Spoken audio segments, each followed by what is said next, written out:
Hello. Hello. Hello. Hi, everybody. It's really nice to see you tonight. I'm very happy to share with you some aspects of our framework, the 8 natural archetypes. We're going to wait a couple of minutes and I'm going to share a slide as we wait for somebody else to join. Hello. Hello, hello. Welcome. I'm going to share a slide for a couple of minutes as we wait for everybody to join. Just give me a second. Okay, this is it. So as you all are joining and we're waiting for some more participants, just look at the following photos and pick one that represents how you feel today. And if you would like to share in the chat your pick and why, so we can have a taste of which archetypes are more present in this community tonight and the different feelings and self-perceptions. And if you hear my cat in the background, yes, it's my cat. And she has something to say too, perhaps. So just take some time to savor these various images and which one describes how you feel in this moment and why would you choose exactly that one. Let me see if there's anything in the chat. If you would like to share something, so we can start from here.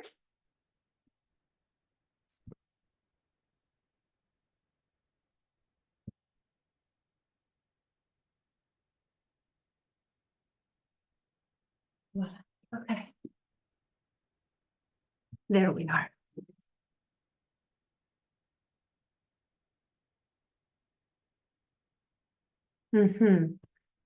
So we are seeing some comments. Picture number 3 representing the waters, infinite and free. Number 2, because I'm growing up in trust. Image number 2, because I feel that something important is growing, nurtured by humus. Number 3 for growth. And also, number 2 for growth, okay? Okay. Number 7, fire of curiosity and excitement. Okay. Again, concepts of growth. You can see many resonances between you all. Number 7, so many ideas. Okay, so thank you for sharing and starting tuning into today's topic, which is all about the 8 natural archetypes. And I'm really happy to see you all here. There are many participants who couldn't join tonight, so they will get the recording and the handout just like you. So tomorrow you will receive the link to rewatch the video if you want, and also the handout with the slides I'm going to share, and also more self-reflection prompts inspired by the 8 natural coaching archetypes. So let me walk you through what's happening in this next 90 minutes. I asked you in an email I sent you like 1 hour ago if it's possible to have some space around you because you are going to engage in some movement. So it's appreciated if you can keep your camera on so we can connect also visually and create this sense of community. Like if we were in the same room, that would be ideal. If you can, I really appreciate it. And I'm sure also all the others here tonight. And so what I will be sharing today, depending on where you are in the world, it's night or day or who knows, I'm sharing one of the frameworks I teach at the Nature Coaching Academy, which is based on my background as a philosopher and anthropology researcher. And also it's based on my more recent studies in ecopsychology and biomimicry. In this introductory webinar, you will learn the basics of this framework and reflect on yourself using the 8 natural archetypes and some embodied practices that we will be doing in a few moments together. We have a long and more comprehensive course on this topic, which is the Nature Coaching course that starts soon and will include hours of online learning and also an in-person workshop next year on the beautiful island of Ischia. And in this extended course, we have a dedicated 2-hour webinar for each of the archetypes that we're going to look at today. And also lots of hands-on experience, lots of practices for yourself to do with my voice or using my handouts. So if this is of any interest for you, you will receive further information after this webinar. The content of today's lesson, handout, and recording are for your personal growth journey and may not be shared with others. So this includes rearranging the handout, copying and pasting content in your keynotes or other documentation under your name, or using our excerpts from the video recording. So by attending the rest of the session, you agree to this, and I really thank you for accepting this simple copywriting statement. Now, let's dive into today's online content. So as usual, if you have been around in my other webinars or courses, you know that we always start unraveling the learning topic, even when we are online, with a centering practice, which usually includes the 3 roots of our work, which is the body, nature, and contemplative practices. So this is the time for us all to leave our seat and stand up. So I will make sure that my camera captures me and that you also can read me, can listen to me. Can you listen to my voice? Can you just raise your hand if it works? Perfect. Okay, so I can have more space as well around myself. So we are going to start with a guided embodied visualization where I will guide you with some words embodying the different images of the archetypes that we are going to mention. This is not the 8 natural archetypes sequence that I'm going to teach later. It's just a warm-up and a centering practice to get fully here and connect body, mind, and get ready also for some community sharing and for the learning to happen in a holistic way, not just here, but also here. So as a start, I would just like to invite you to stand up comfortably. Your feet are as wide as your hips or your shoulders as you feel better. And if you want, you can just close your eyes for a moment, soften your knees as you're standing, and just notice how you're balanced on your 2 feet.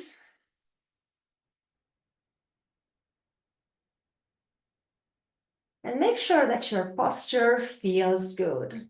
So there's a nice feeling inside your body as you're standing up there.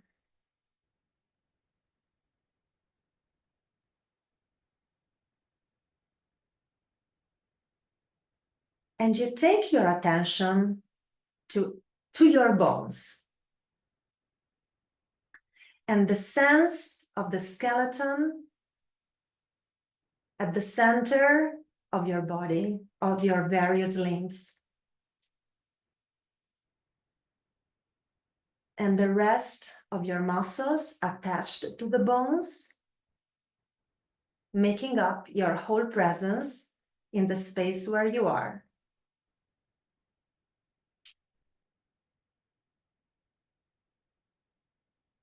At the center of the volume that you occupy in your place, you can sense your bones. And the various bones, starting from the bones of your feet.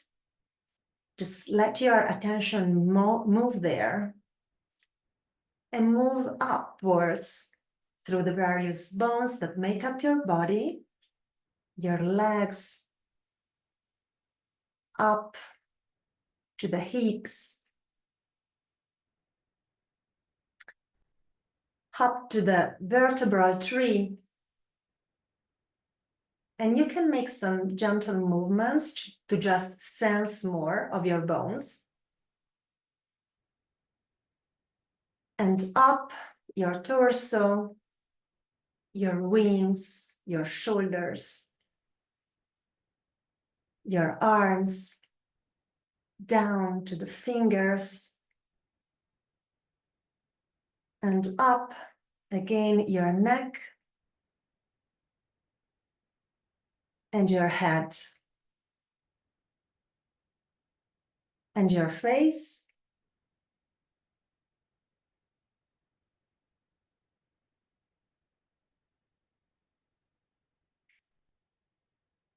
And as you just have a holistic sense of the bones of your body, you place a tiny piece of your attention also on this reflection that our bones, all our tissues of the bones are made of the same mineral that makes up the sand and the rocks, the silica and the silicon.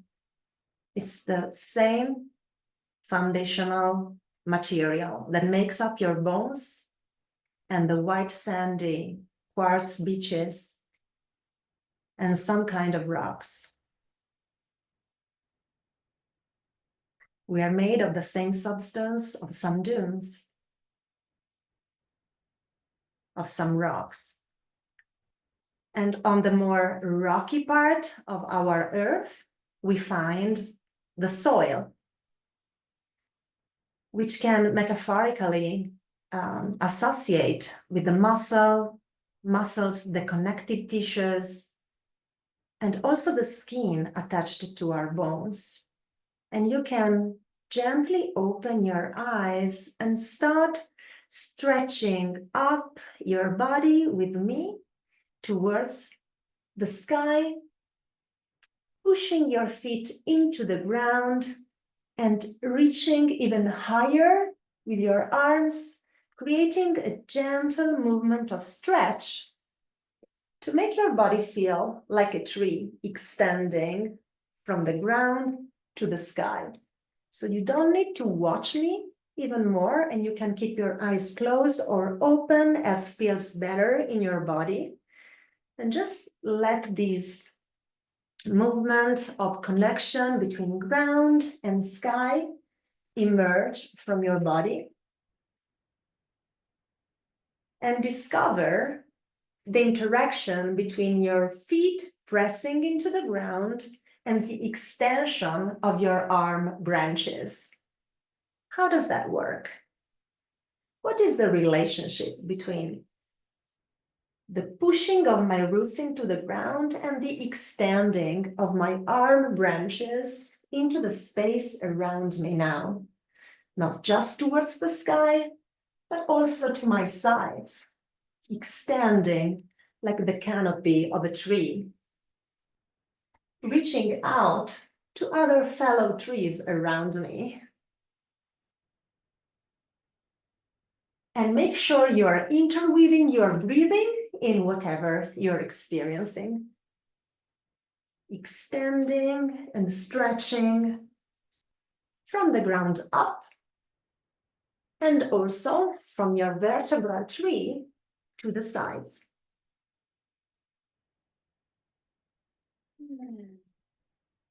And this movement has a pace that feels good, has an intensity that feels good in your body, in your limbs, has a width that feels good.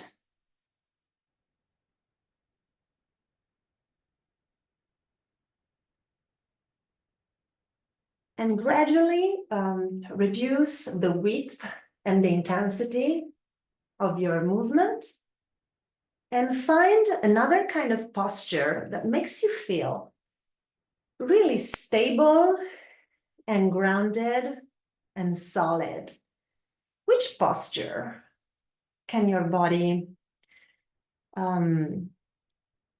let emerge to give you this sense of solidity. And I'm finding mine, but please find yours so I don't influence your body. And again, you can have your eyes open or closed in this research of a posture that makes you feel really solid and grounded and in your full power.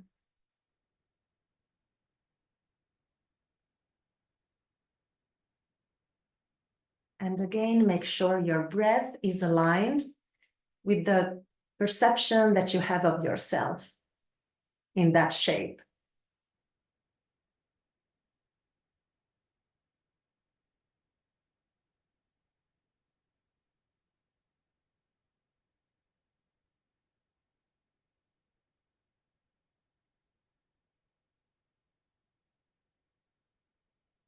And you savor how it feels to be as grounded and solid.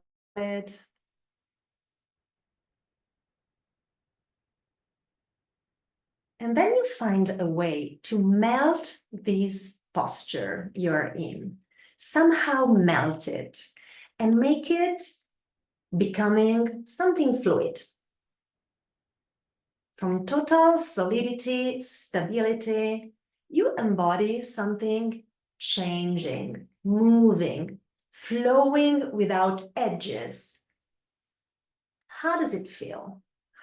What is the movement your body can do to embrace fluidity, flow, circularity?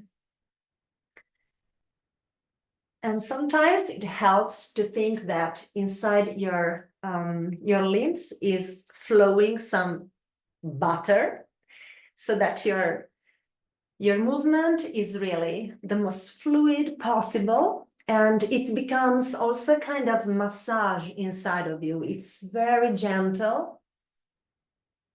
And you can let your body flow in a kind of self-massage where your body most needs it. It's like massaging your body through movement, self-organized movement. Where do you need some water to flow inside of you? What is stuck? And you can make it running, flowing.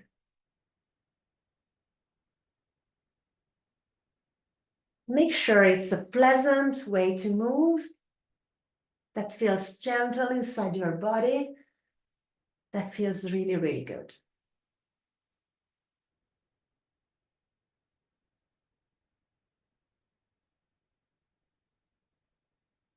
And as you do this,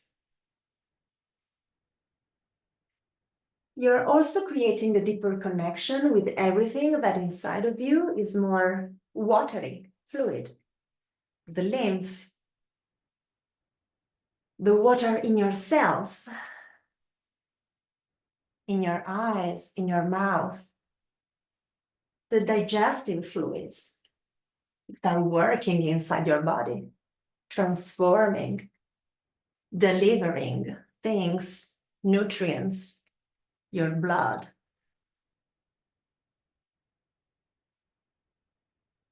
And you're also honoring all the waters out there, perhaps a river near where you live, or the sea, or the rain, the humidity in your place. It's all part of your waters.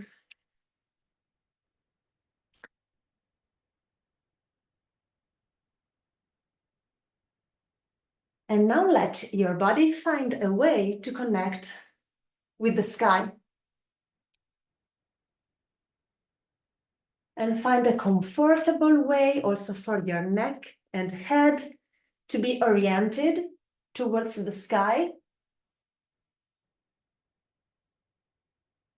And find a posture, gesture of movement that makes you feel connected to the high above you, above us.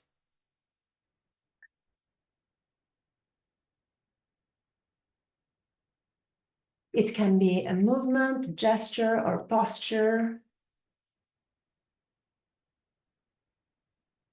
In Italy, we have a saying in the area of Naples that goes like, we are all under the same sky. Like the sky is what makes us equal and under the same conditions. The sky on our planet is what is protecting life on the planet. The sky or the atmosphere is what makes life possible in the way we know air. We know it on the planet. It's the air we breathe. It's the safety of a safe temperature of the air that allows for plants to thrive and for the animals to live and for humans to have the air we need to breathe and live. And last thing, if you were to embody the essence of a volcano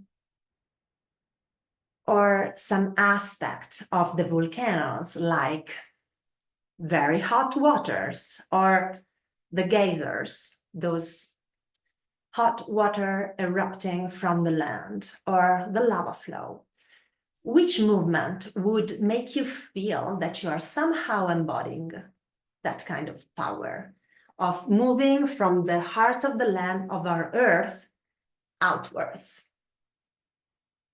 Which movement is emerging from your body as you think of the aspect of the volcano that is most speaking to you now? What is it? And how can you let your body respond to this image or idea or archetype of a volcanic expression?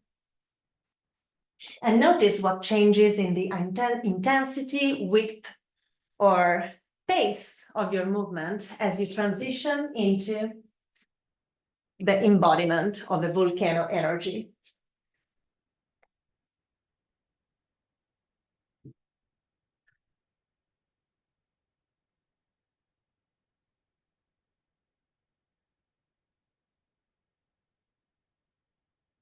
And notice what happens inside of you as you do these movements and gestures.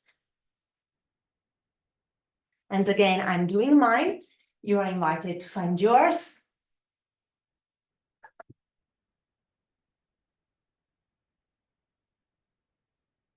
And when you want, you can gradually reduce the volume, intensity, and width of what you're doing. And find a place of stillness, sitting or standing as you prefer. I will be sitting at this point. You can do whatever you prefer that feels most comfortable in your body to enjoy a moment of stillness. And again, you can keep your eyes closed or open. If they are open, don't look into the screen, so you can find a place and time just for yourself. You can keep your eyesight a little down if you have your eyes open. And if they are closed, that's fine.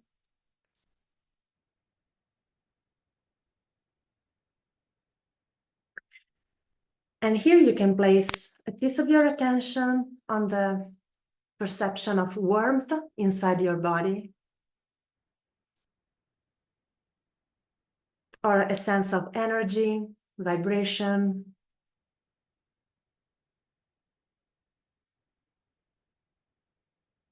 What feels most vibrant, alive, warm inside you now?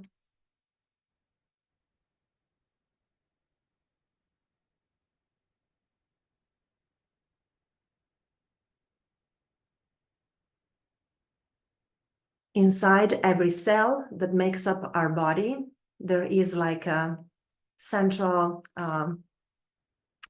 power, which is the mitochondrium. It's like an energy station, which provides the energy that we need for everything we do every day. And we can just let our imagination wander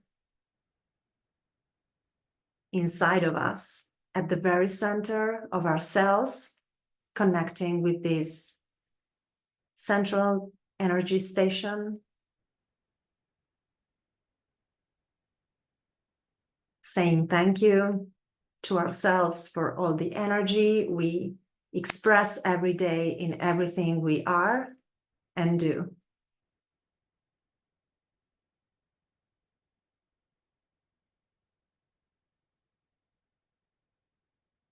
Or even saying thank you to yourself for something very specific that you want to acknowledge for yourself.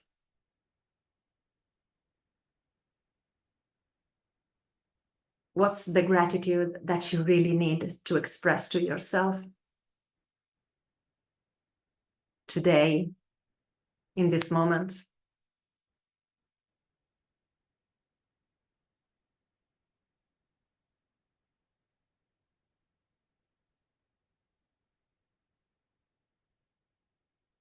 And you savor for some moment the effect, the impact of saying thank you to yourself for something. What does it create inside of you?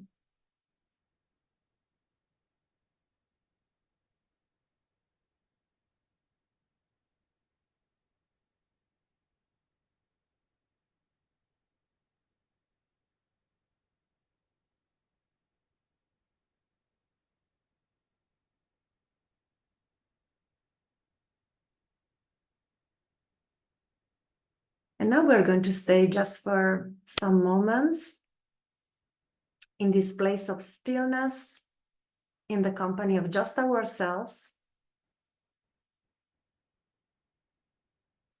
just observing our breathing, letting go any thought or emotion. Just a moment to savor the presence of yourself, animated by your breathing.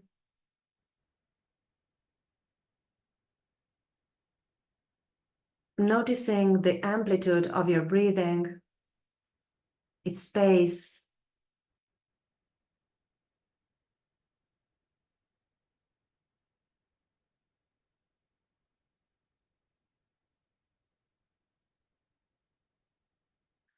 and allowing the breath to create some softness inside your body with every out breath. Something inside of you becomes gentler, softer.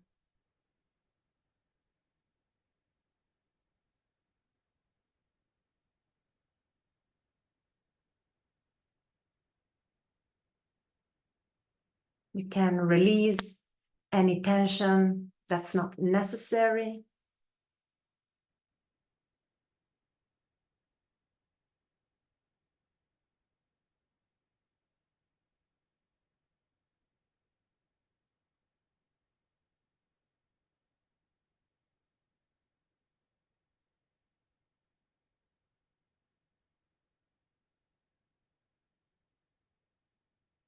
And perceive the whole presence of your body in your place.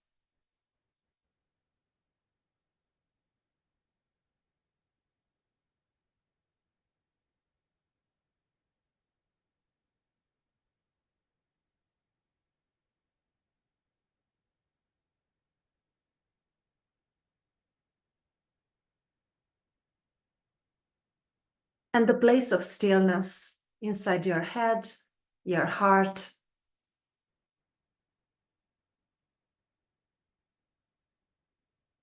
and the rest of your body.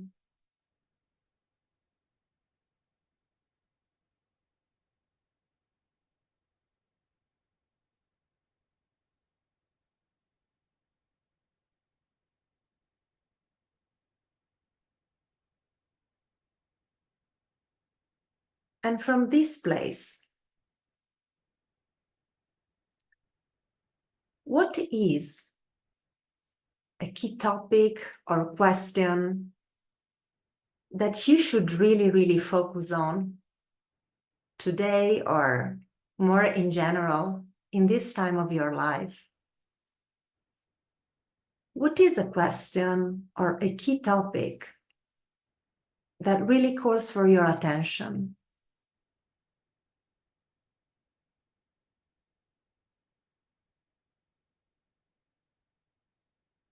What comes to mind?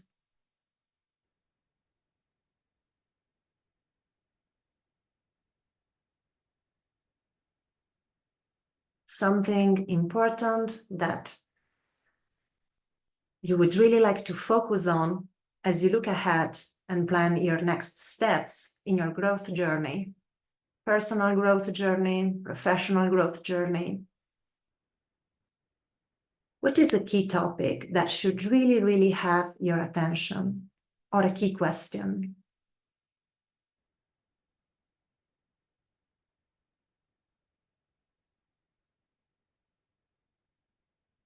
And see if from this place of stillness and awareness, a novel thought or idea comes up.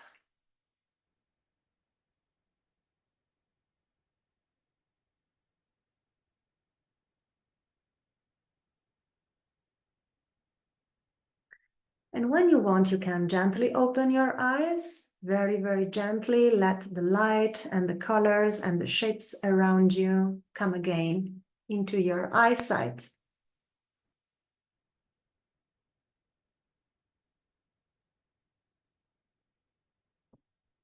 And if you have a piece of paper, a pen,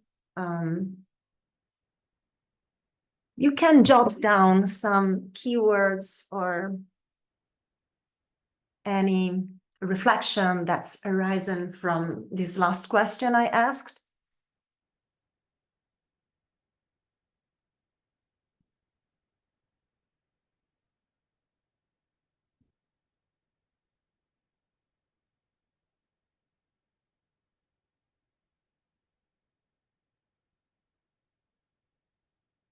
And this is going to be interesting if something is emerging, even just a keyword, an image, a perception, a vague perception, because we are going to then work on it through the 8 natural archetypes in some minutes.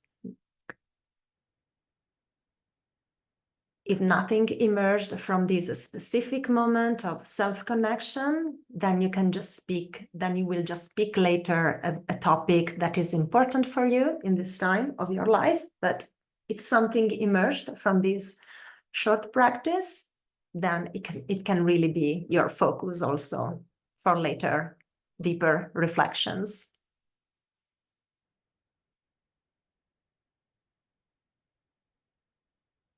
Okay.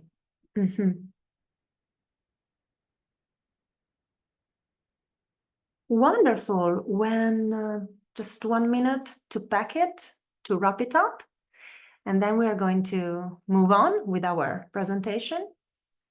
Some more pieces of content, and then more reflections using the lens of the 8 natural archetypes. Okay. So let me re-share my screen. There we are. Okay, so both the original question and the centering practice that I guided to open the webinar were including the 8 natural archetypes in this order, more or less. I added the waters after the mountain, but this was the structure. And of course, you will have the recording and will be able also to repeat it. But I always invite people to craft their own embodied sequences to express these natural archetypes. And especially what I love to do, and I encourage people in experiencing too, is to connect physically with these various archetypes, elements, which we will say more about in a minute, so that you can find your own movements to embody these qualities in direct connection with the nature around you. and what's most accessible to you, of course. I mean, for me, for example, the desert is very distant, but we will talk more about this archetype. It includes also the light, and hopefully you will see some sun during your days in the coming days and weeks. So there are ways to work with the archetypes, even if they are not in your immediate accessibility, depending on where you live. So our framework organizes these archetypes in wheel shape, which is based for some aspects on how the sun works. So the sun rises on the east. So this is why we placed the desert and the light on the right side of this wheel. And then the flow of these archetypes is based on basically how most of them are organized on the planet as well. So we have below the waters, we find the soil. Okay, so then we have the trees which come up from the soil and grow through the water. And then we find the mountain that leads to the sky. And at the center of this wheel, we find the volcano, which for us is like the alchemical archetype. It's the archetype that includes most of all the other archetypes. So it includes the fire, which connects the heart of our planet with the sun. It interconnects the shape of the mountain often. It connects the inside of the planet with the outside, so with the sky. So for many reasons, we have placed the volcano at the center, also because the volcano is really embodies and conveys this concept of transformation and taking out what's deeply in and taking our deep creative fire out there. And then we placed here the great void, but not because it's outside of the wheel, it's because it's basically the white behind the wheel. So the great void is like the cosmic emptiness from which everything else comes out and emerges. So don't take it as something out here. It's instead the white everywhere below the other archetypes. So this is the way I organized these archetypes. And sometimes people ask me, okay, what's the book where I can find all this? Or where did you take it? I didn't take it from anywhere. This work, this body of concepts comes basically from my studies in anthropology, philosophy, and also more recent researches on ecopsychology and biomimicry as well. So it includes, so this collection of meanings that we are now going to go through is based on how that specific element, natural aspect works out there on our planet. So how does a tree work? How does it live? How does it manifest itself on the planet? The same for the forest, the volcano, the sky. What is the sky? What's the function of the sky for the planet? And we will see it has a main function of protection and also of creating the conditions for life to be on the planet. What are the waters on the planet? How do they manifest themselves? And how does water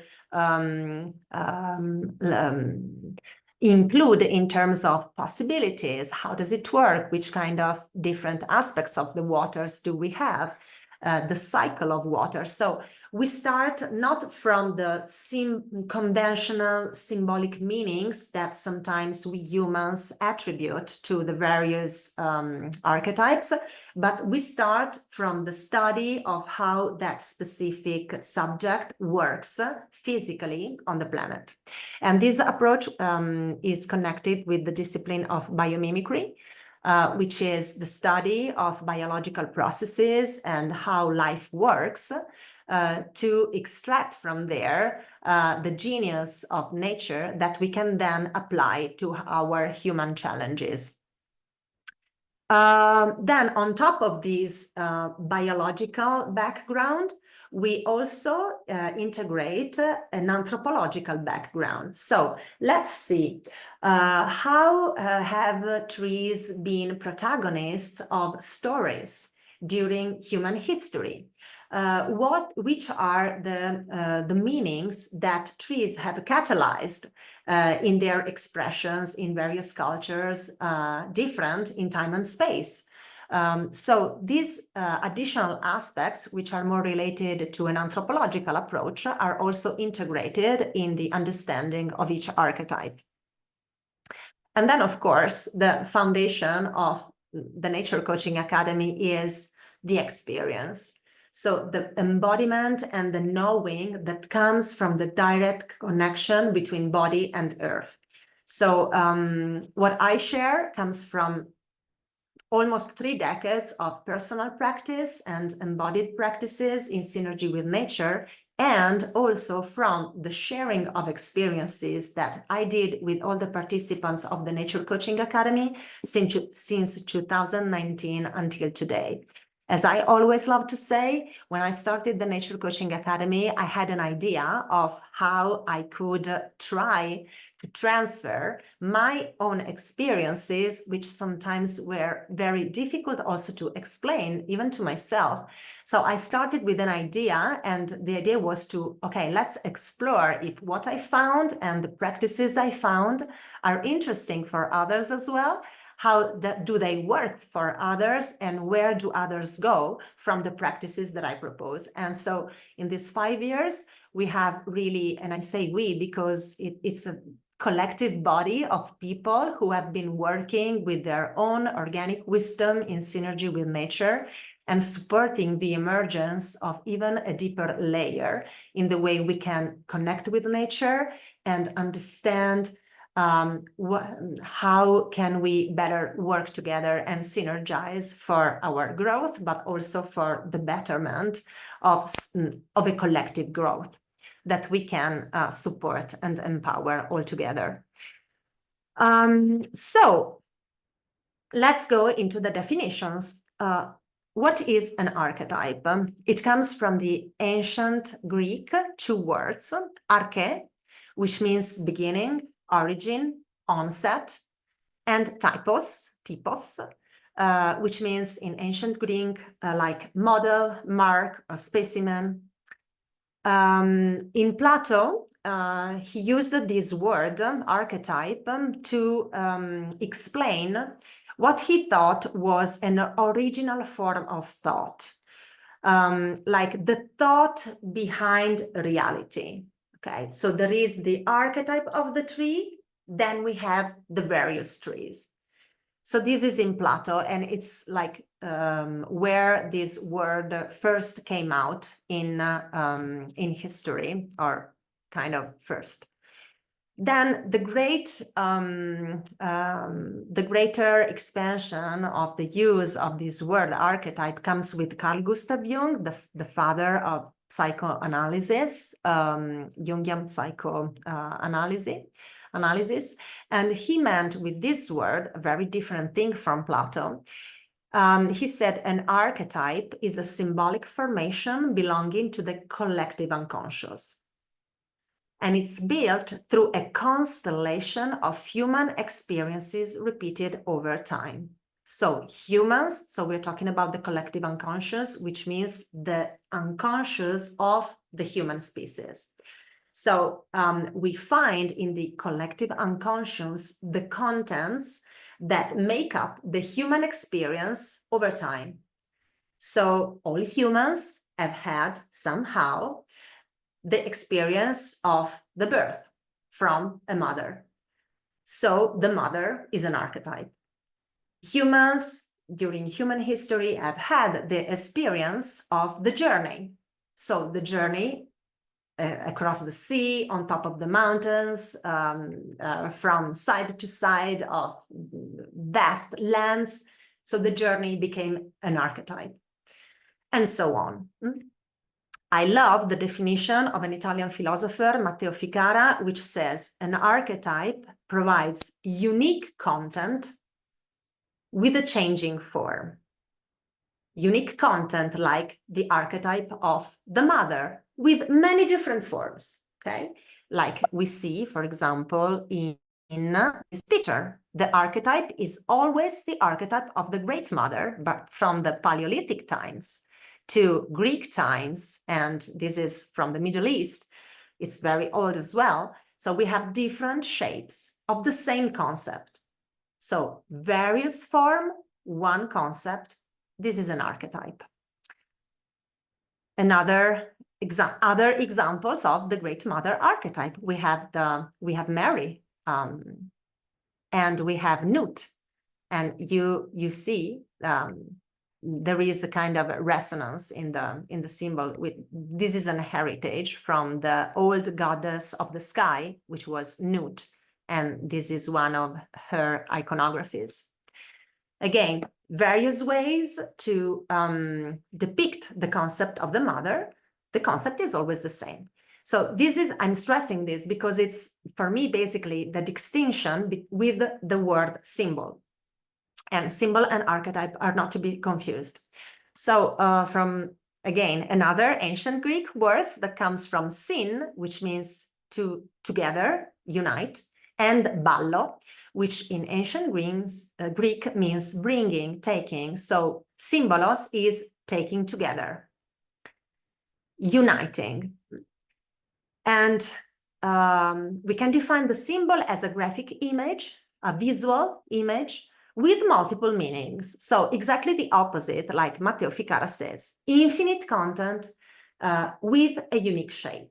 Exactly the opposite of the archetype. For example, the circle can have a number of meanings, okay? It can resemble, well, this is the famous sign of the Thich Nhat Hanh tradition, which can, again, in his own tradition, have many, many different meanings. It can be the sun, it can be the earth, it can be many things. Symbolically, the circle has many different meanings, just one shape. Again, this symbol, the eye inside the triangle, can have many different meanings. The symbol has just one shape and many different meanings. Okay, so now these are this is the extended wheel of the 8 natural archetypes, which we like to call a rose, the rose of the 8 natural archetypes. The rose is both a symbol of feminine knowing and also something that has this spirally movement, which is, again, a symbol of growth and expansion and also transformation. So we call this the rose of the 8 natural archetypes. And when we teach it as a coaching tool, we call it the compass, the 8 natural archetypes compass, because this wheel actually can serve also as a navigator during the session to support the coach in navigating the different aspects of the topic that our client is presenting. I'm telling this too because I see there are many coaches online tonight, and so maybe this can be of some interest. We are not going into the use of these as a coaching tool because this webinar is not intended for that, but I was just wanted to give you a glimpse into that opportunity as well. So, okay, no, wait. How are we doing so far? Any comment, question, doubt? Because then we start practicing again with using the lens of the 8 natural archetypes and getting to know a little more of the various meanings of it. If you have anything to comment or ask, you can use the chat or raise your hand and unmute yourself. Please, Dawn. Hi, I was wondering if you would go back to the slide where you looked at the difference between a symbol and an archetype. Would you just flash back to that, please? Absolutely, just a sec. This one? Okay. You are going to get these slides, huh? So don't mind, just in case. Okay, wonderful. Okay, so now the idea is that we are going to review the single archetypes one by one with their movement. And the movement that I will be showing you now are movements that have come out from my body as I was connecting with these archetypes, with the various, meanings of them. And so they are the way that I conveyed these constellations of meanings and perceptions. You are very welcome to learn the sequence as I teach it and then adapt it to your body, to your sensibility, whatever comes up. The movements are very simple. So like very basic shapes, very easy. It's not something as articulated as the centering practice that I led at the beginning of the webinar. And usually this sequence can be integrated in your, for example, morning routines. If you have one, or if you don't have one, perhaps it can be a good idea to start one, to get a familiarity with these concepts.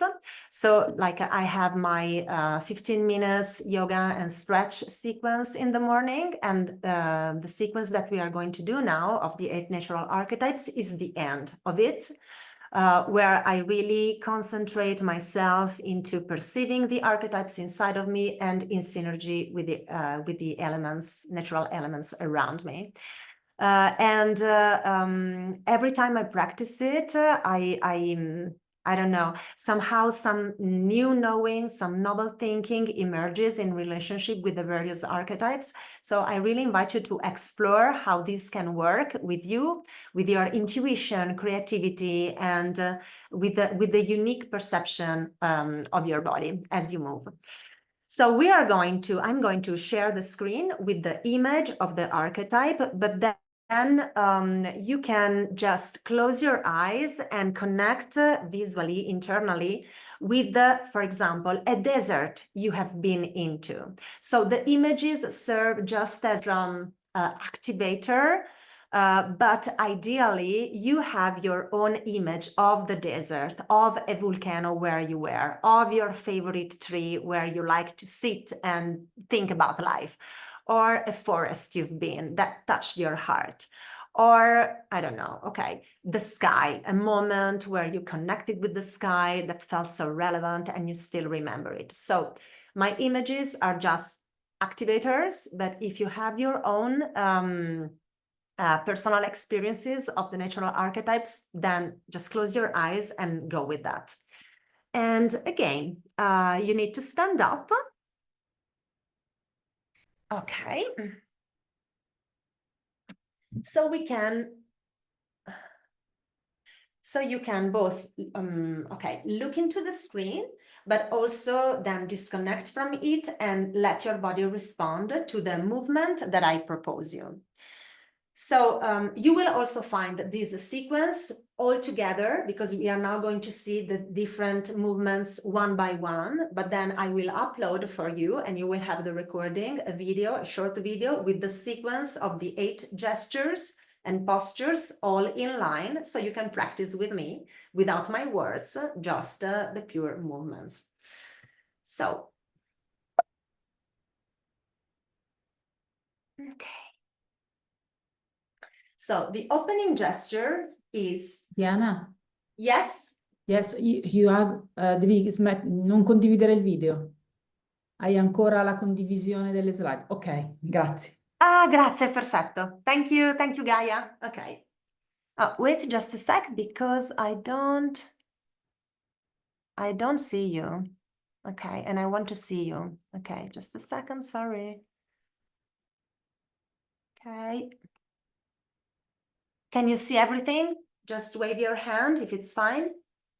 Okay, but most people say yes. You see the desert video, the desert image, right? Okay, wonderful.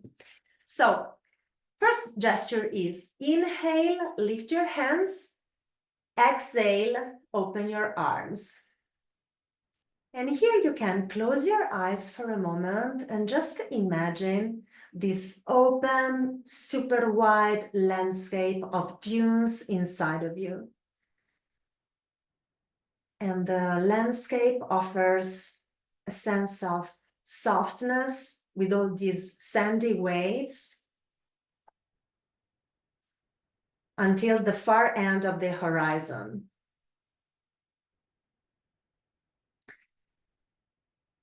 You can gently bend your knees as you extend your arms out.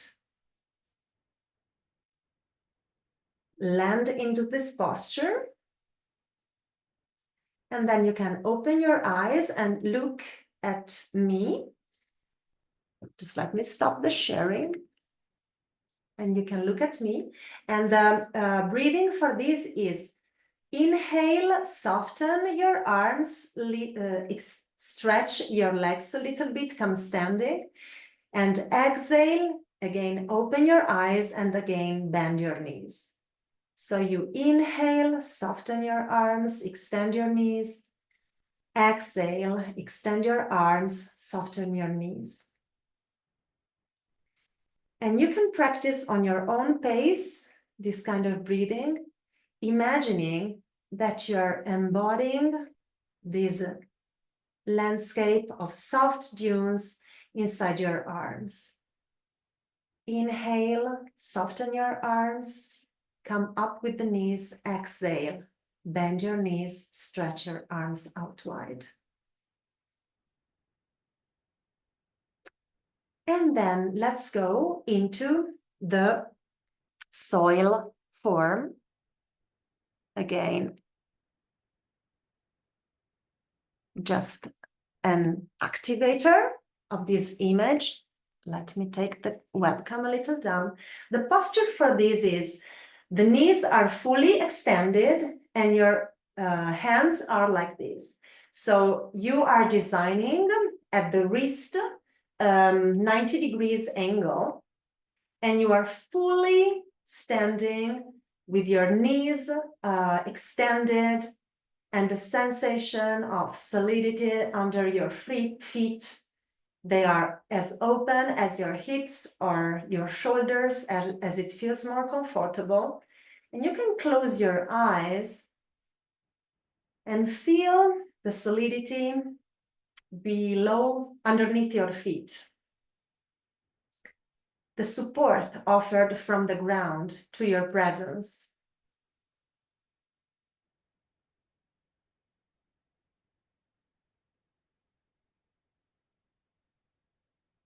And you can embody the soil in the form of support, solidity, a sense of security inside of yourself. You are standing there on your point. And you can gently open your eyes. And the breathing posture for this is inhale, and it's like something of the ground comes up inside of me, and I'm lifting my arms like this. And exhale, the hands go back to the original posture, and I stretch up. And something inside of me goes into the ground. Exhaling. So inhale, something of the ground comes up. Exhale, something of me comes into the ground. And again, I stretch my knees. So inhale, take the ground up inside of me, the ground power. And exhale, I take myself into the ground. I take even deeper roots. And I inhale, something of the ground power comes inside of me. And exhale, extending my roots into the ground, finding my power, sending something of me into the ground. Last time, inhale and exhale into the ground.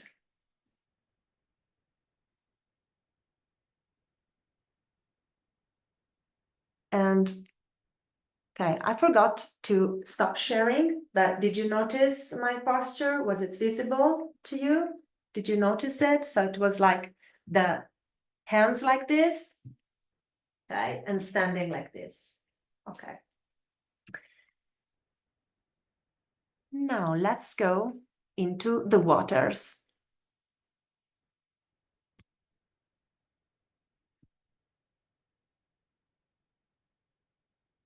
And let's take a moment to recall the perception of being by the water, perhaps a river or the sea, the ocean, or a lake.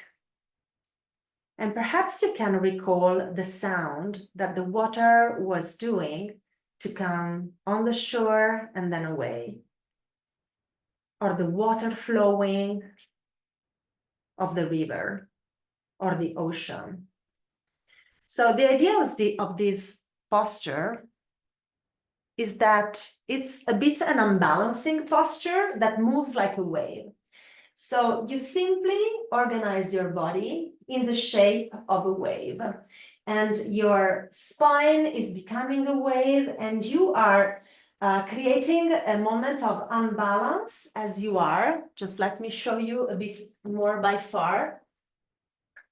You create a little unbalance in your feet and down on your heels. You uplift your heels and move again down to the ground, the heels, and up on your the ball of your feet and down, up on the ball of your feet and down. And you create this wave in your body from side to side, like a snaking posture. And once you have familiarized a little bit with this posture, it can be unbalancing, and it's exactly what happens when we get into the sea or into a river or the ocean. And part of the teaching of this posture is to find your balance in movement, even when it seems beyond your control.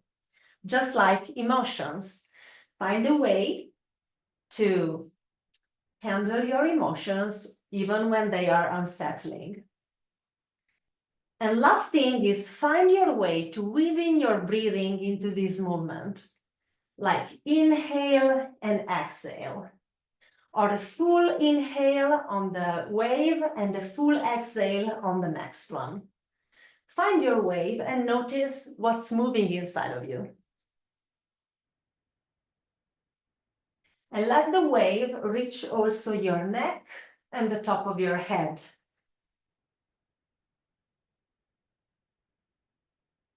And notice what does your body do to compensate the imbalance. And that's all. Okay.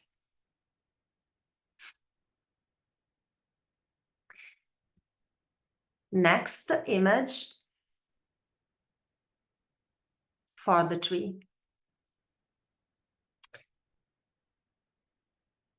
Again, you can look at this tree or close your eyes and connect these internally, visually with the tree you know and have a familiarity with.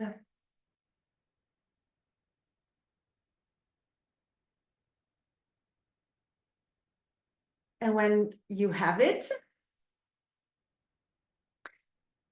I'm stopping the sharing. And I will do this. This sequence includes different movements. I will do it very slowly so we can do it together. So inhale and exhale, doing a kind of DNA movement in front of you. Usually I do it for 6 times. And then again, inhale and exhale, pointing your fingers to the top of your head.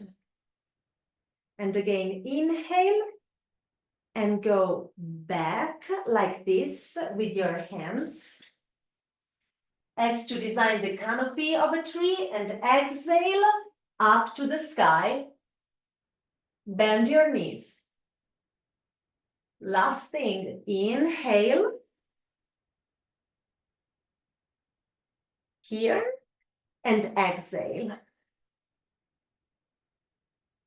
And your arms go directly in the position of the mountain. Your feet are together, breathe freely, and you can close your eyes and imagine a mountain you know, or a mountain that you can recall for having seen it in a documentary or on photos. Recall a mountain in your imagination and let it sink into your body. You can breathe deeply. Your feet are together. Your knees are stretched.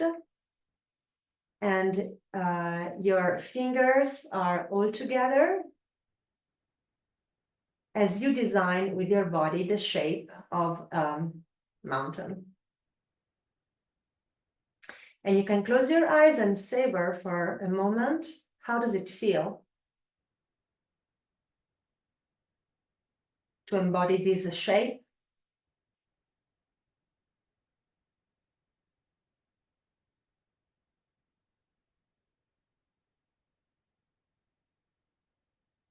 And then you can open your eyes and transition into the sky form as you inhale with me and exhale up there.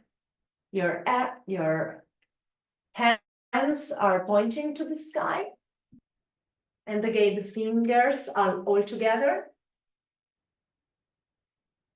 And you have opened your feet as wide as the hips or the shoulders.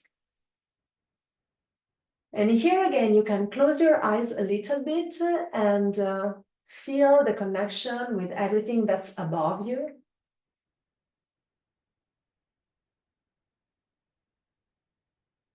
And beyond the atmosphere, the starry sky, the planets, the stars, the sun, the moon. And the breathing for this, you can open your eyes, and it's this one. Inhale, you point your fingers to the head. Exhale, back to the original position. Inhale. No, sorry, this is the exhale. Teaching it is very strange, so this is the exhale. Inhale, look up. Exhale, down. Inhale, you aim, you reach for the sky.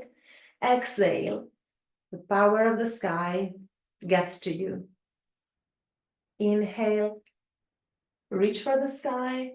Exhale, some aspects of the sky are coming to you. And last thing, with the next inhale, just follow me into the shape of the volcano.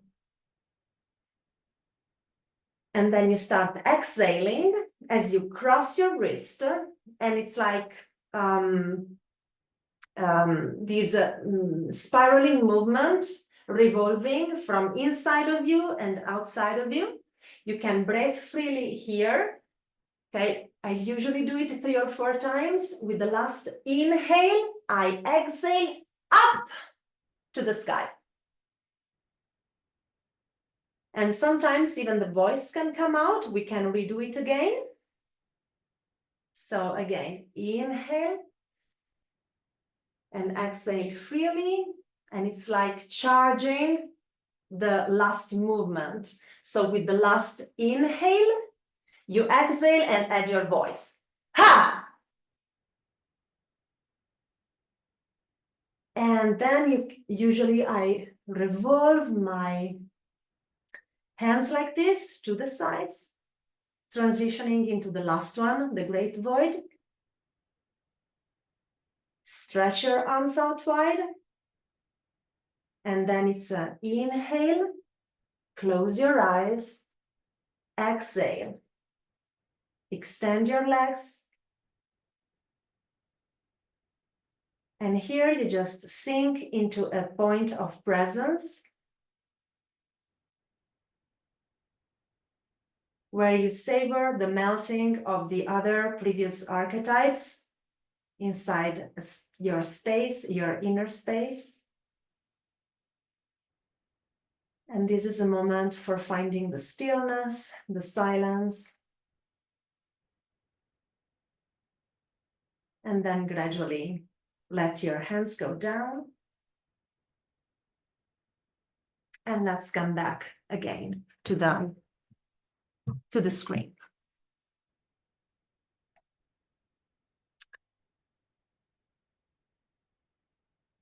So for this last part of the webinar, I would like to invite you to reflect on these archetypes with with my explanation of the key concepts associated to the archetype, and with your key topic or key question that you focused at the beginning of the webinar in your mind.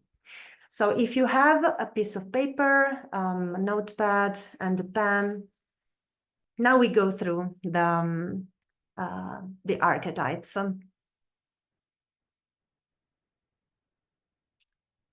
Okay. So, yeah, I just prefer to avoid sharing the images for the last part of the sequence because, I don't know, it just felt better to go with your imagination rather than with my images. Okay, so the desert, based on many ways that the desert is showing up in the stories of various people in various tribes, human tribes, is usually associated with finding your essence, finding the essence of your identity, who you really are, and your philosophy of life, your vision of life. So, based on the key topic or key question that you have focused at the beginning of the webinar, how does that key topic or question relate with who you are? How can addressing that key topic or question can impact who you are, who you bring to the world, to yourself? And you can take some time to just reflect on this based on these idea that I'm offering of this association between the desert and this topic of the who.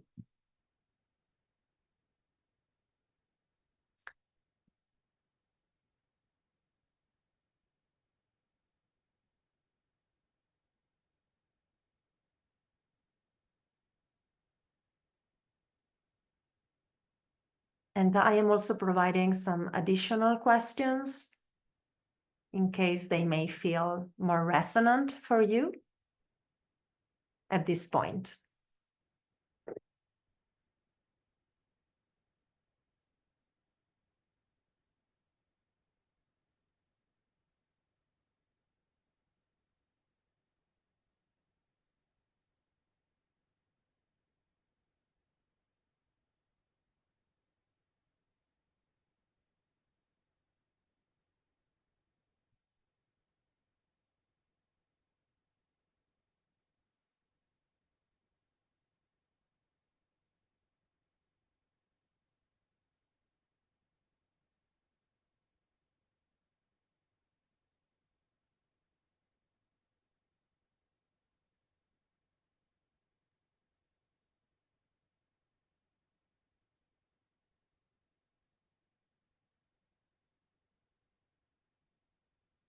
And then we can move into the next archetype.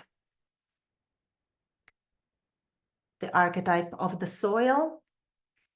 What does the soil do on the planet?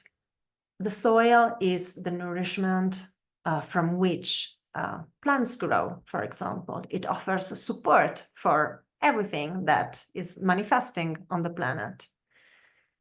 It also offers security in terms of food, in terms of stability for our life, it is often associated with our body. So the primary house that we have, I would like to call it.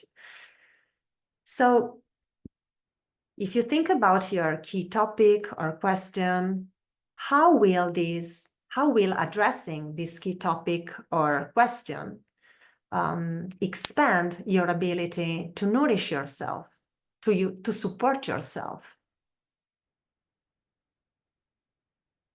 How will it give you more security and stability?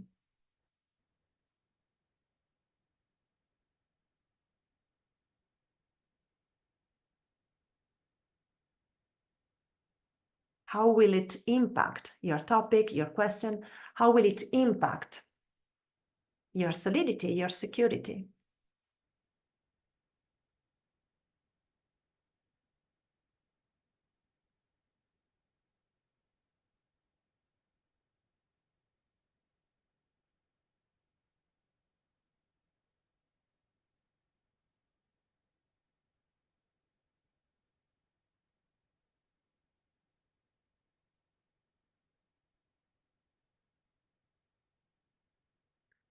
And we are not really looking for very extended writing here, just like the first intuition and the first image or intuition or thought that comes up. And then my invitation is to practice the sequence as you go through your topic or your key question, so that your answers can come from a space of embodiment. Now, for the purpose of this webinar, we are going to do it not in that way, just because of time. But ideally, you can practice the sequence and then go through these questions while practicing. So this could provide more embodied knowing than we are doing now. So these are additional questions for you to review with the handout. And then the waters. The water is where life takes its origin, in the deep waters of the ocean, near volcanic springs. That's where life began 3.8 billion years ago. So we want to associate the waters to the concept of life. Also, human lives comes from the water inside the womb of our mothers. And again, looking at the waters, how they work on the planet, they are an expression of movement, and they are often associated with the concept of emotions inside us. Emotions often show up in our dreams or in our imagery as water, with the same sometimes scary feelings, sometimes uncontrollable feelings. So this is all a cluster of meanings, usually associated by human cultures with the waters. It's also connected with our needs. We need water to survive. So it's one of our foundational survival needs. And it's also related to pleasure.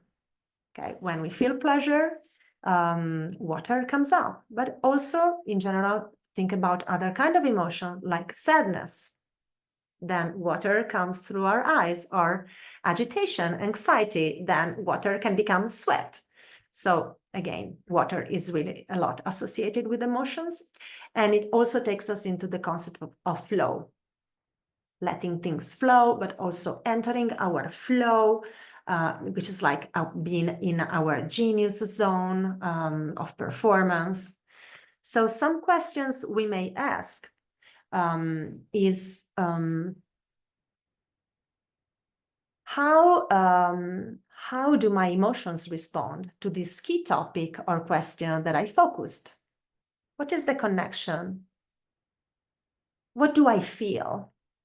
What are my feelings about this key topic or key question I have in this time of my life?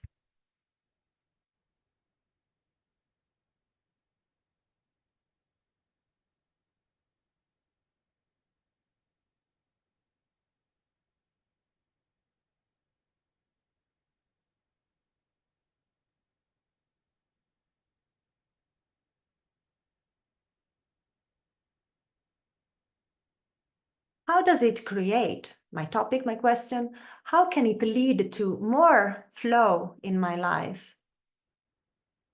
And to more pleasure, not in terms of hedonic pleasure, but a sense of ease in my life, a sense of fulfillment, of enjoyment.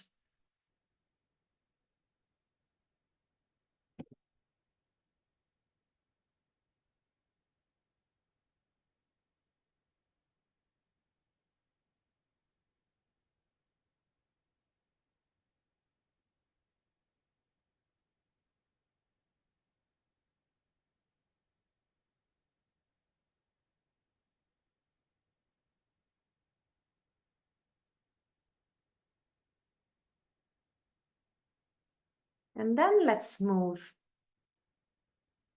Yes, you will find even more questions in the handout. Let's move to the tree. The tree are the connectors between earth and sky.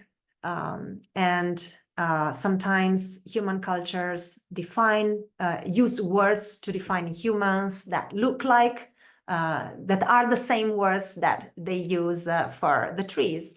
So, for example, the nursery.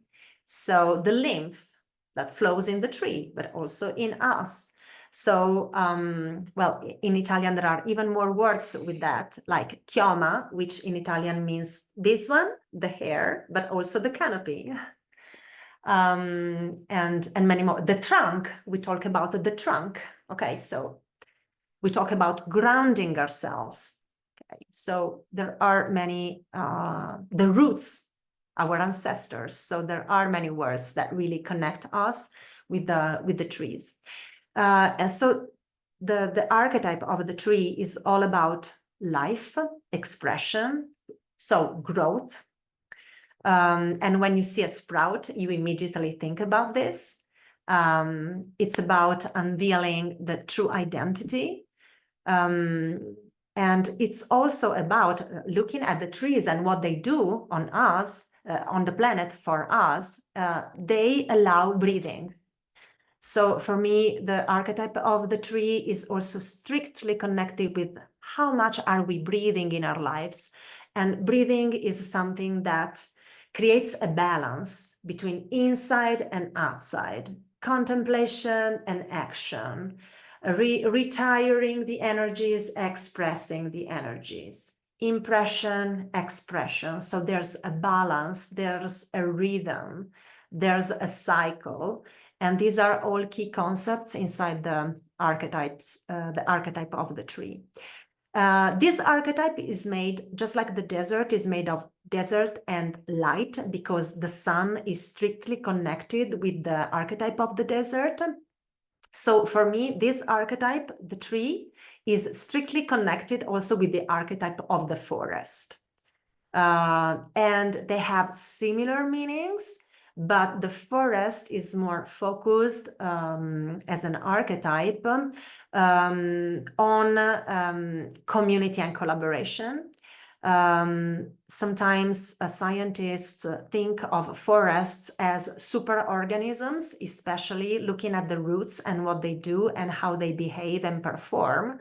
The roots interconnect the trees of a forest even kilometers wide, distant. So, and the fungi covering the roots, the mycorrhizae, are the ways by which the trees exchange informations and collaborate with each other. So the tree and the forest, for me, convey these concepts not only of individual growth, but also of collective growth, collective empowerment, synergizing with each other, to let something greater and better emerge from this collaboration and extended synergy and communication. So the questions here are 1,000, but I will try to, and really the invitation here is based on the meaning of the archetype, which you will find in an extended form in the handout. Let yourself brainstorm even more questions than the one I'm asking now, okay, which are just, you know, the questions that are coming out now. but can be a lot more. So looking at your key topic or question, the tree is inviting you to reflect on how can you create balance and breathing in this way for you to grow. What needs additional caring and attention for you as you look after your key topic or question to make sure you have the right energy and breathing that you absolutely need to work on this growth topic, which is important for you. What can be an obstacle for keeping your balance as you work on this topic or key question? And also, how can you foster collaboration with others? How can you engage your community or create a community to make your journey on your topic or on your question even more effective or fulfilling or just more beautiful to share? Which partnership and partners could be interesting to engage in your quest?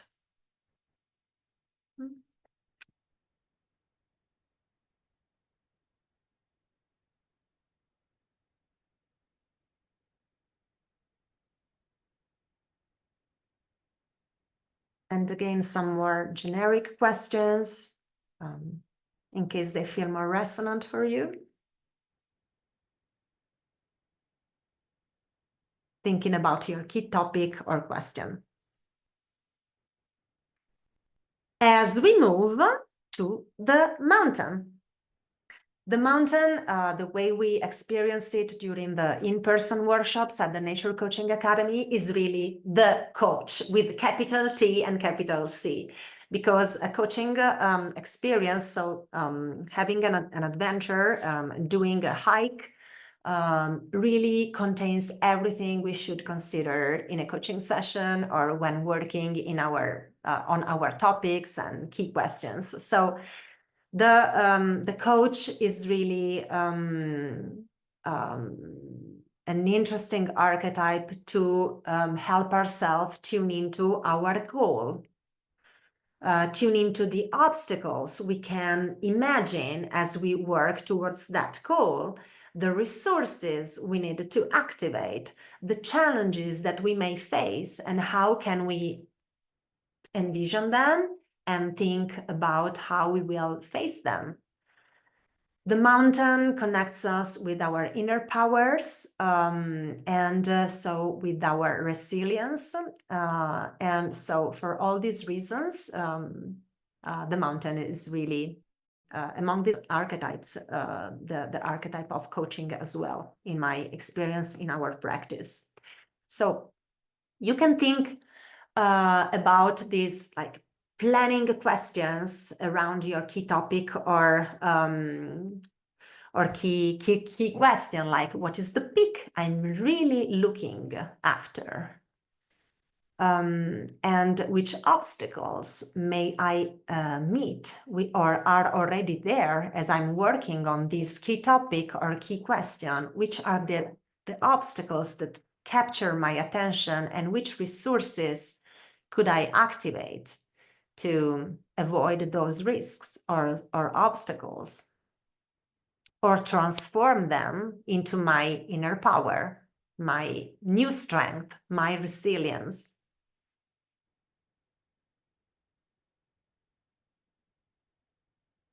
And of course, these are questions to sit with for some time.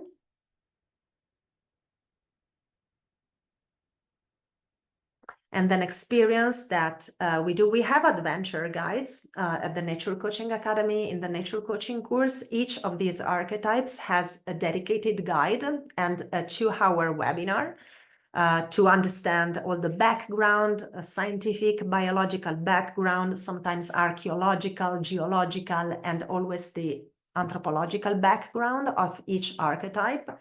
And then there is a workbook full of practices to connect with the power of the archetype and see which knowing and which learnings it can bring to you in the specific moment of your life where you are into on the specific key topic or question. So this is really an introduction to let you taste how it can be to work with these archetypes, but then take all these things that I'm saying into your practice and see what unfolds. Then the sky, as it shows up in human tribes and communities and cultures over time, and also based on what actually the sky is for the earth, it's all about protecting life. So this is the function of the atmosphere, and this is what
Yes, I think it's a problem of Diana, because we are all online. So just a moment, please.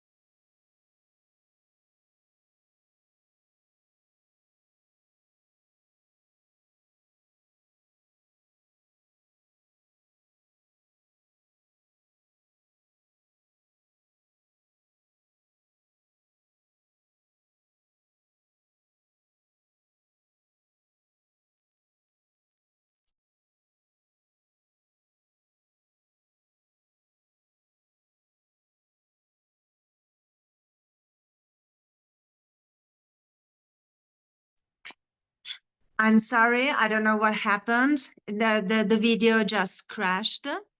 I'm really sorry. I don't know what happened. Anyways, I'm not connected with my cell phone. I'm sorry. The computer is down. Don't know what happened. I'm sorry. I also see that we are a bit late. I'm sorry. So perhaps we can, okay, I will go on sharing the rest of the information for all those of you who can stay like for 10 minutes more, so we can complete the overview of the various archetypes. And then for those of you who need to go, you will find this last piece in the recording that you will get tomorrow. And I'm sorry for not noticing that we were a bit late. So if you need to go, thank you anyway for being until now. And ciao, Coach for Planet and Silvia. Thank you. Okay. Ciao. Ciao to everybody. Ciao. Ciao, Ciao. ciao. Thank you. Okay, so we were talking about the sky and the function of protection. So this is why this is a part of the why. Also, the sky, we often find it associated with the concept of rules. In many ways, some cultures have identified the sky gods as rulers, as gods that reside in the sky and that determine the laws by which humans live. So when you think about this concept of rules, of protection, and also another key concept of the archetype of the sky is the concept of the orientation. So people during history have always oriented themselves and their travels looking at the sky and the stars. So we also want to consider the archetype of the sky as connected to what is orienting my journey, which are the core beliefs, the core things that guide my way to behave. What I think is good for me, what I think is not good for me, the rules I live by, the rules that are absolutely important for me, and the rules that I think I may even challenge. So thinking about your key cue or key topic, what is the relationship between your topic or question and the concept of rules? Is it relevant for your topic or question, the concept of rules, the rules that are important to follow, rules that maybe you should challenge or change or negotiate?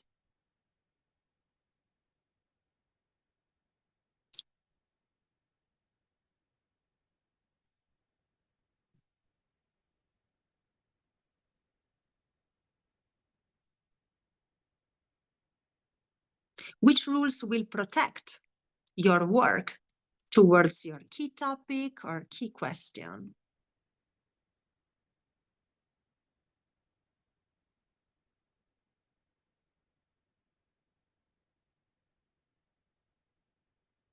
Rules you want to give yourself, or rules you want to set for others who may impact your work, your journey.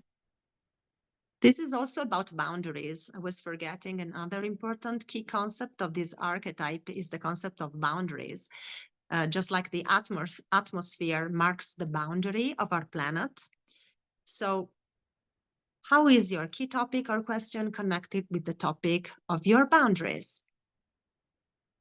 Is there any boundary that you may set for yourself or for others that may be relevant at this point?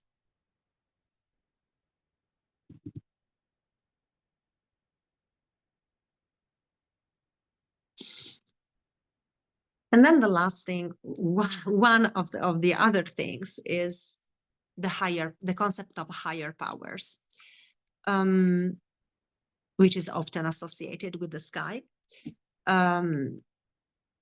Is there any higher power that you can connect with to support your journey towards your key question or topic? And this can be the higher power of love, or I don't know, anything that's really relevant for you, or even sometimes spiritual allied. So depending on your views or your beliefs or cultural or religion beliefs, is there any higher power that you would really like to have beside you as you look ahead towards your next steps on your journey? So for me, it's nature, for example, in its various aspects, and also love sometime. But then it can be really anything that you would call like a higher power, a source with the capital S.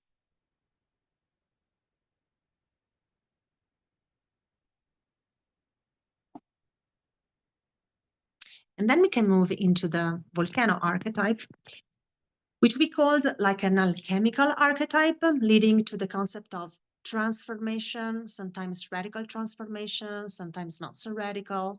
But it's really this idea of moving from inside towards outside. It's all about the deep energy from within, the deep creativity from within, and the volcanoes sometimes have a very destructive power, which leads to these key concepts, which is what needs transformation deeply inside of me to make this change happen, to work effectively on my key topic or key question, which is the deep energy that I can evoke and connect with.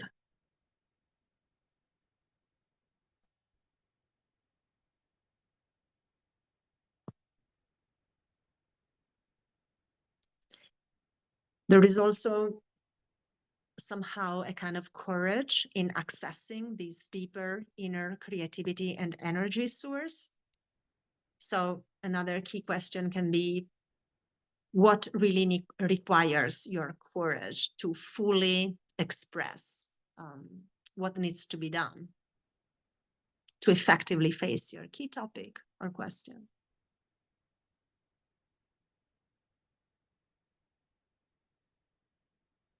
What would be really courageous, disruptive for you?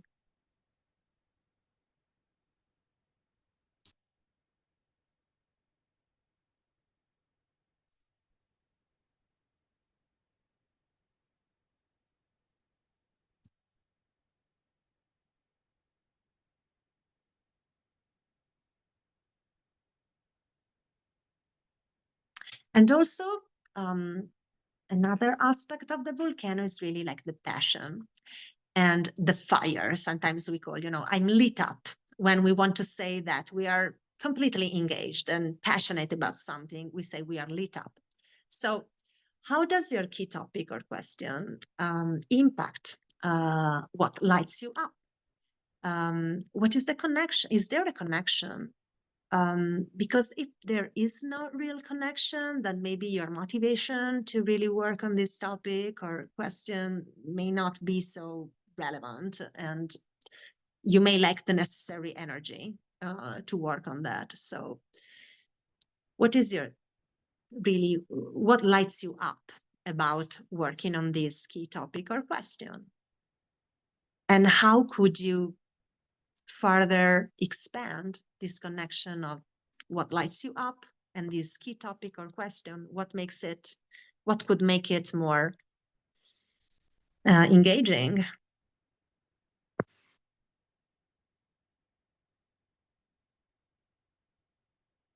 So just as an example, sometimes this question can lead to, for example, make it more fun.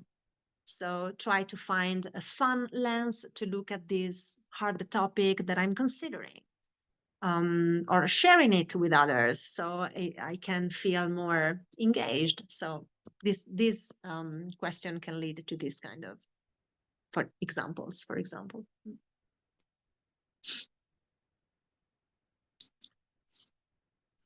And then the last batch of meanings related to the volcano is the action piece. So usually when we work with this archetype in a coaching session, then the last question is, okay, so what will you do? So what are your next steps? So what is the action that needs your attention, needs your focus? So this leads into the completion of the cycle of connection with most of the archetypes. And then we have the great void, which is the place from which all the archetypes come from. The great void, when we talk about it during our courses, it can include a number of cosmological topics like black holes or antimatter, and those kind of topics which lead us into even the mystery of what is from we have the other side of the archetype, which is connected to creating this space of connection with silence, with space, with nothing, with undoing or not doing and not knowing, which is the essence of contemplative practices. And the great void invites a space which we are now going to savor for a moment, a space of nothing inside your head, inside your brain. Just find again this place of stillness that we have been practicing before. And look at what you have just been reflecting on over the last 30 minutes from a place of not knowing, from a place of silence.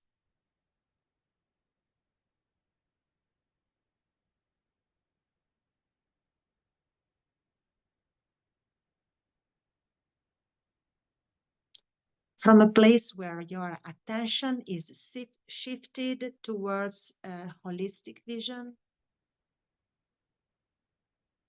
that can focus and that can not focus but zoom out.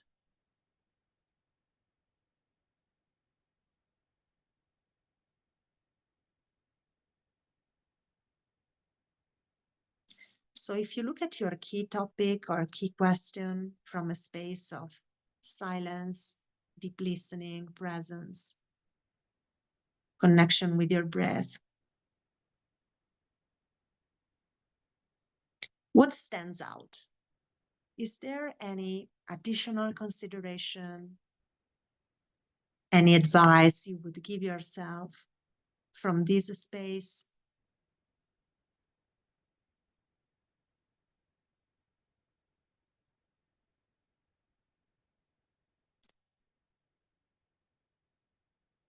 When you think that when you feel that something is emerging, you can take your notes and complete this journey.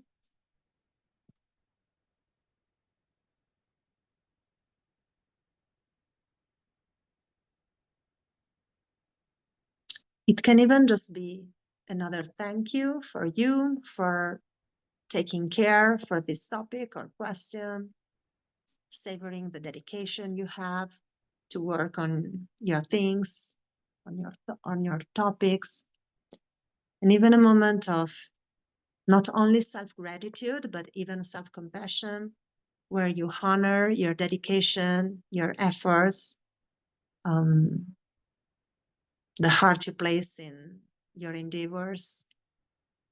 So the Great Void archetype is really connected to creating this shifted inner space inside of you and looking at your things from there and connect with what's most important from that perspective. So we're really beyond the time that we have allotted for this webinar, but I'm very happy to stay a little more. If you have questions or things to share, I'm really, really happy. And thank you for staying so late. This webinar is the first time I hold it just as a standalone piece. So the practical somatic embodied practices took the time they took because to make them work, it's necessary to give some time to that. So my learning is that perhaps 90 minutes is not enough to have a complete somatic experience and also additional reflections and also some teaching. So I hope this was not too unsettling for you. If you have any questions or sharing and can stay a little more, I'm super happy to stay and listen to you. And you can just unmute yourself or raise your I'm not sure I will be seeing your hand. Let me see if it works like this as well. Yes, it does. Okay. So I can leave it. How did this webinar land for you? What was interesting? What makes you doubtful?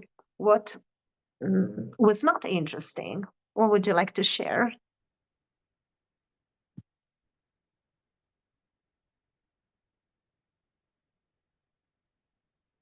And also, if you have any question, you can place it in the chat.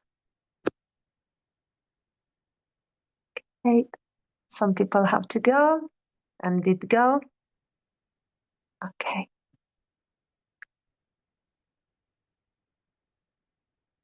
Voila. And somebody was asking if I have, if I can stay more for some more questions on the coaching program. Yes, this is the time also for that. So if you have any kind of question related to any piece of the presentation for today, I'm happy to respond.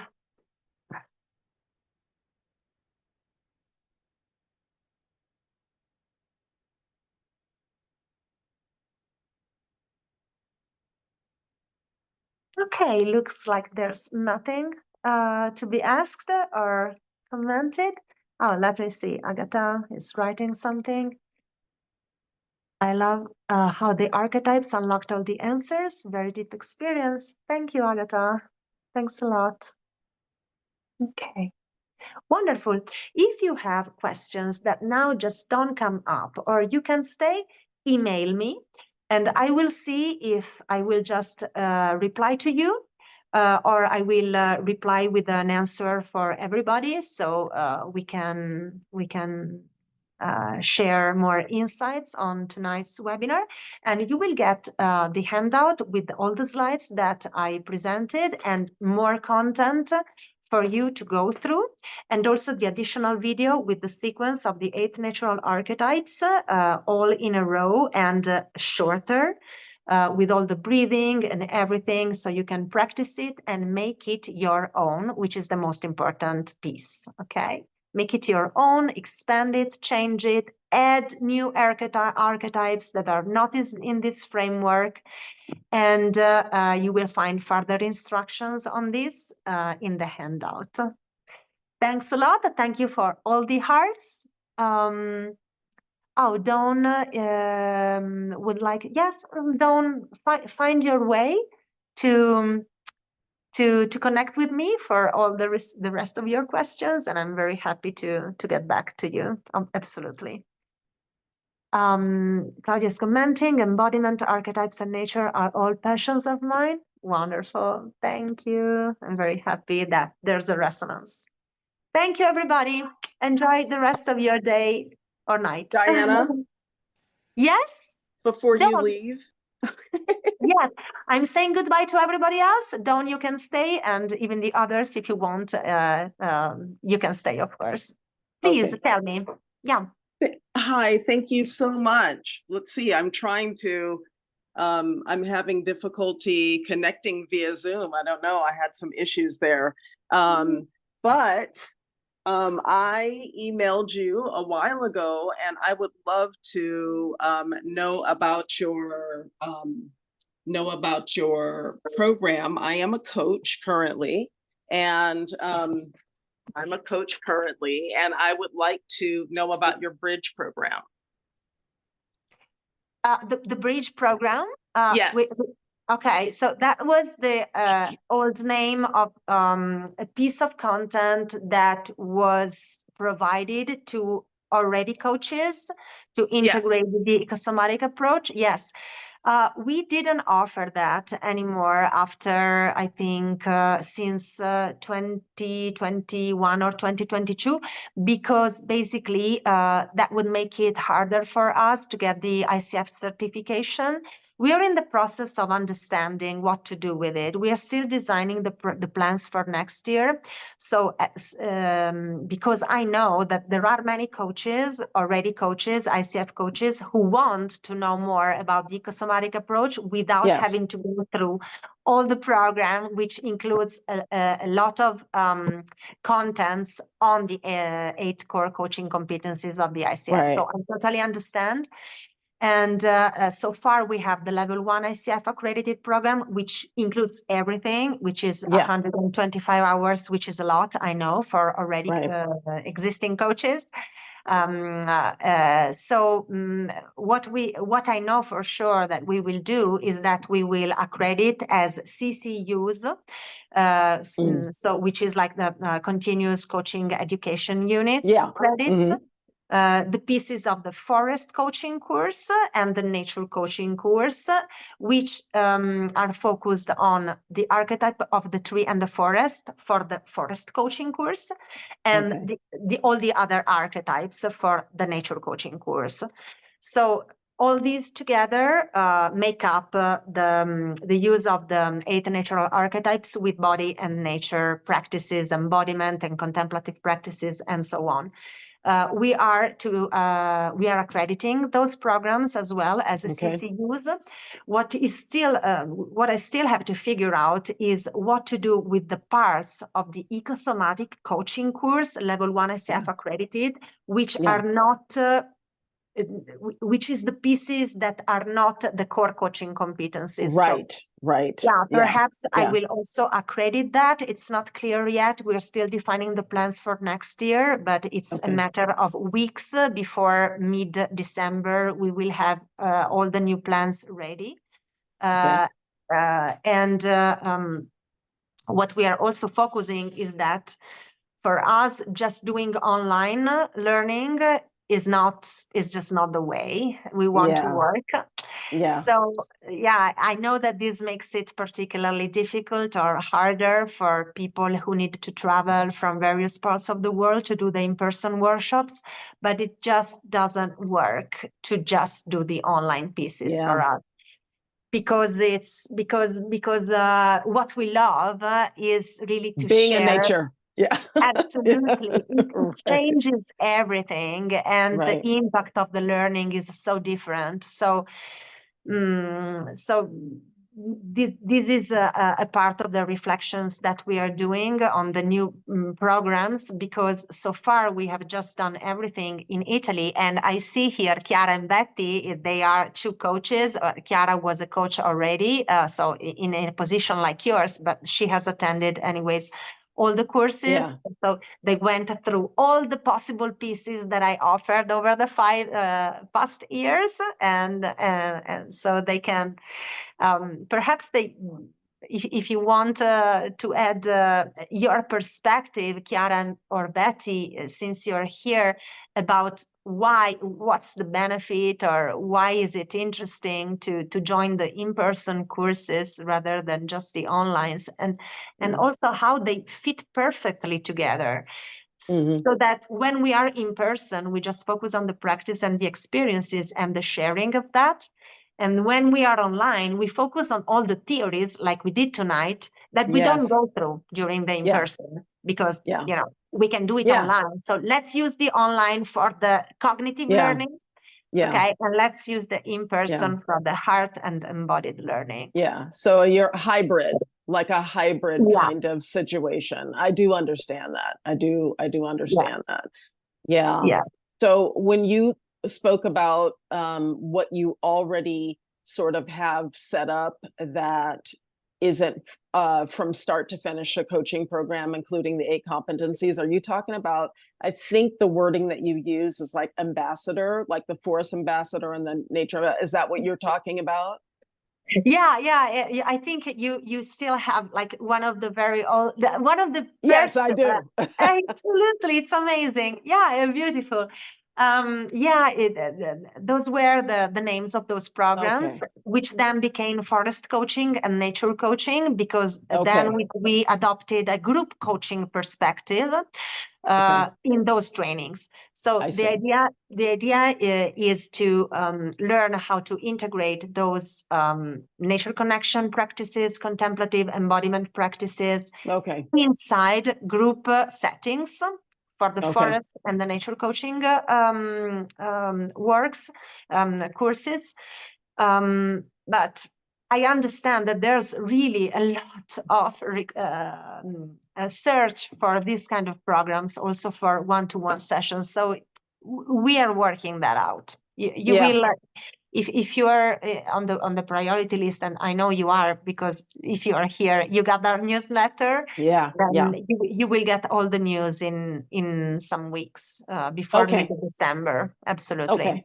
We still have to figure it out, because it's a challenge, because we get so many requests from internationals, but we don't really just want to do the onlines. And I understand. Yeah. Even as a coach who's like really wants to be location flexible, and I do want to be, I still in my mind am like, but I want to travel, and then I want to have in person as well. Like, I just don't want everything to be online. I do public speaking, and yes, I would be online sometimes, but I'd really like to be in person. So I do understand that. You're far away from me, but I would I'm really glad that this came up, because I was like, oh, there's a couple of other programs out there, but they're not, to me, from what I've seen with your work, is there's nothing like what you're offering. And I called you and I emailed you and I was like, oh no, I hope she's still doing it because it looks so amazing. And then you said you were traveling and you were busy. And I was like, okay, that's what it was. Because I was like, there's nothing like what it is that you're offering, you know? And so, yeah, and so I was like, I need to like be in person, I mean, online, in person, and just see how you know, how you teach, and, you know, just to hear it from you. So I'm definitely interested in working with you. And I do understand the need for the in-person component. And, you know, I just have to see when and how you offer it to see how I could work with you. So, yeah. Cross fingers, you will be part of the community. I Yes, really look forward absolutely. to that. Thank you, Yes. Dawn. Thank you for asking. You will read Okay. more in the coming weeks. Thank you so much. Take care. Great meeting you. Okay. Claudia, please, what would you like to ask? Yeah, just out of curiosity, what makes you separate the forest coaching from the nature coaching? Because as I sort of see it, like the forest and the trees are nature.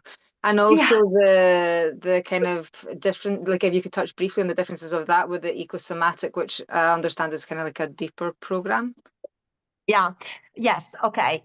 Yes. The tree and the forest, as you've seen, are part of the 8 natural archetypes. But it's just because we have so much on the trees and the forest that we have packaged it separately. So it's like you can think of a big course on the 8 natural archetypes split in 2. Like the forest coaching is a bit more foundational, and it also offers deep insights into like forest bathing practices, and it's the foundation of our embodiment, contemplative practices, and the nature connectedness. So the eco-psychology foundations. So all the foundational work is inside the forest coaching journey, which since its beginning, like Dawn was mentioning, was called the Forest Ambassadors, because the focus was really on forest bathing and deep nature connection. We also talk in that module of the garden archetype, which is another archetype which is not here, but is there, which is really interesting. And it's another aspect of how our collective unconscious works, which is so interesting. And so it's like forest coaching is ideally to be attended before the nature coaching course, because it has even more foundational concepts in it. And it's focused on connection with trees and the forest, unpacking all the learning from a scientific perspective on how a tree works and lives rather than works, and how a forest manifests various superpowers, which we must much need as a humanity. So the nature coaching is like built on the forest coaching course, facing and discussing all the rest of the archetypes. So each webinar is, we always do in the longer courses, 2 hours webinars. And so in the nature coaching piece, we unpack archetype after archetype, each one. Another difference, so the difference between these 2 journeys and the ecosomatic journey, coaching course, which is the longer one, it's ICF accredited as a professional training for coaches with a internationally recognized diploma, is that forest coaching and nature coaching at the moment are focused on group coaching, which means using all those concepts in group settings with a coaching approach. So we teach the coaching approach based on the International Coaching Federation definitions and standards applied to groups and teams. Okay. While in the ecosomatic coaching journey, you learn to apply all that in one-to-one conversations. So this is the difference mainly so far. I know it's complex. I still haven't found an easier way to communicate it. 5 years have gone, and that's it. I still didn't find it, but hopefully the new brochure will be better and better understandable. Who knows? You will see. Amazing. Thank you so much for the clarification. That makes a lot of sense. Does it work? Okay. Yeah. Yeah. Okay. And when are you planning to run these courses? Do you have dates for them? The updates, we need absolutely to release them, because I'm promising everybody by mid-December you will know everything. So I have an obligation to fulfill. So it will be by mid-December for sure. But we are planning the new courses starting from the in-person courses starting from late spring next year. So it's going to be between April and May, the first in-person workshop, and then again late August, early September or October, still defining for the second in-person workshop. Basically, there are going to be 3 workshops, but these are the 2 major periods where we are going to place them. So late spring and late summer, early autumn, like something like that, to accommodate various conditions, families with kids who go to school, individuals who don't have families and are more free to move. So there are various things that we are considering. And but the online journeys will start earlier. So yeah, in January or early December, we're still deciding exactly when, but okay, yeah. So there's a lot of work. This is why we are just giving these glimpses and short webinars, to also understand what's most resonant for people and what are they most looking for. And so we are running these webinars also as, okay, let's see if there is an interest for these things. And there is an interest. Every time we propose something, I have to say that so far we have tested that there is a strong interest, which makes things, complex to arrange. And the in-person ones, is that just like a variety to choose from, or is it like, are there 2 that you have to go to for like one course, or is it just like they're available but you don't have to go to all of them? No, the way we usually propose that is that the workshops are the workshops, and they cover embodiment, nature, and contemplative practices in synergy with nature. Of course, if you have attended the nature coaching piece, then the workshop where we are focused on working on those archetypes on the island of Ischia, where we have volcanoes, boiling waters naturally in the sea. We have mountain peaks, we have deep forest, we have everything on that tiny island in southern Italy, and that's one of the most incredible workshops that we do. And both Chiara and Betty have attended as well and can testify.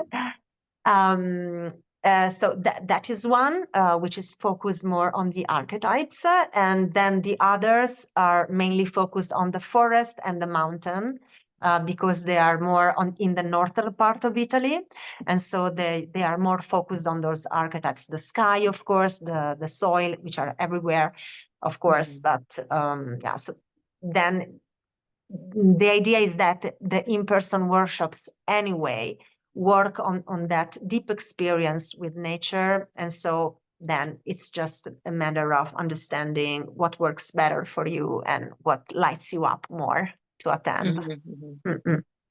Grand. Amazing. Thank you so much. Thank you. Thank you. Chiara or Betty, would you like to share anything from your previous experiences? I'm just asking because you are here. So if you don't want, it's super fine. And I love you. I was already a coach, and then I take the Nature Coaching Academy, and I think this is the best experience I've never made in my life in professional, because Diana is very professional, and she teach every people around the group, and is a very good experience because you are in nature with all your body, and your body with the other bodies, and emotions and feelings and a connection with other people are very strong, and the group is very happy to share their experience also after the weekend or the days during after the workshop, because there's something magic that happens, and is like coaching, where a coach have a partner, the coachee is a partner, is the same thing as a group, and so every coach become a coach, but also a coachee, and so there's always energy between us, and the experience is very practical and is important because if we read something, yes, we can know, but not embody what we are knowing. And if we experience in water or on the soil, is total a new understanding, I think. And it's important because if you use this approach, you have to experience yourself first. Yeah. Thank you, Chiara. By Thank you. listening to you, thank you so much. Thank I you. also focused, it's amazing. I didn't focus until now that I'm listening to you, why I love so much the in-person, beside the obvious reasons for that. There's also another reason that I didn't capture so far, which is that doing the in-person workshops for everybody is a lot more fun. Yeah. Because it's a lot more fun because there's the community, which allows for peaks into deepness, but also peaks into fun, light moments. And all those things are hard to reach in an online session. The deepness, maybe, yes. Honestly, I experienced that online as well. Not so deep because nature is not here with us, synergizing with us, but the fun we have during the in-person workshops, well, that has no substitutes, and it makes up that community spirit, which is essential to learning and to using then the learnings, because we support each other. The community is really essential to the learning, and in fact, what I'm saying is that everything that I'm teaching comes from the collective brain of the previous cohorts of participants, because we have that co-creation happening when we are together with nature. So thank you for this sharing as well, which allowed me to further understand some things about these projects. Thank you, everybody. I'm so Thank you. grateful for you to be here, Thank and you. I wish you a great rest of the day, and you will get everything tomorrow. Bye. Ciao, Thank you. ciao. Bye. Bye. Thank you, Diana. Thank you, everybody. Bye. Ciao, ciao. Bye-bye. Ciao.